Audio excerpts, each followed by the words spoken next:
અને પંચમહાલમાં ખનીજ માફિયાઓની કરતૂત સામે આવી છે। માફિયાઓની ચોંકાવનારી મોડસ ઓપરેન્ડી અધિકારીઓનું લોકેશન ટ્રેસ કરતું નવું ગ્રુપ સામે આવ્યું છે।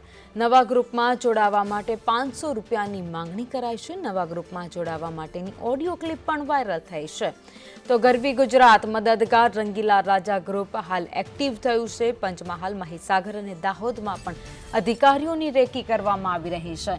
તો ગેરકાયદે પ્રવૃત્તિ માટે અધિકારીઓની રાખતા હતા વોચ અને ત્યારબાદ ખનીજ ચોરી કરતા હતા। ખાણ ખનીજ વિભાગ કલોલ મામલતદારનું લોકેશન ટ્રેસ કરતા હતા।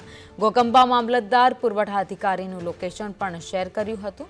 તો પંચમહાલમાં ખાણ ખનીજ વિભાગ સહિત અન્ય અધિકારીઓની રેકી થતી હોય તેવા ગ્રુપ હજુ પણ સક્રિય છે।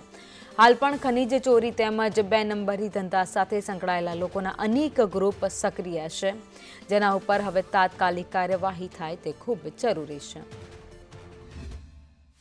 અમુક લોકોએ પ્રયત્ન કર્યું હતું ફરીવાર એક નવો ગ્રુપ બનાવવાનો।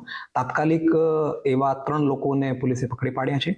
એના મોબાઈલ ફોન જપ્ત કરી લીધું છે અને જે માહિતી આપણે હાથે આવી છે એના આધારે આપણે આ તમામ લોકોની સામે કાયદેસરની પ્રક્રિયા ચાલુ કરી દીધી છે। આ જે વોટ્સએપ ગ્રુપ છે એની બધી વિગતો આપણે તપાસી છે અને ચકાસી છે। એવા 6 કે 7 જેટલા ગ્રુપો છે, એના કોણ મેમ્બર્સ છે, એના મોબાઈલ નંબર્સ, કોણ એડમિન્સ છે, કોણ સંચાલકો છે, કોણ એમાં માહિતી આ રીતે શેર કરતા હતા, બધી જ વિગતો આપણે પાસે છે।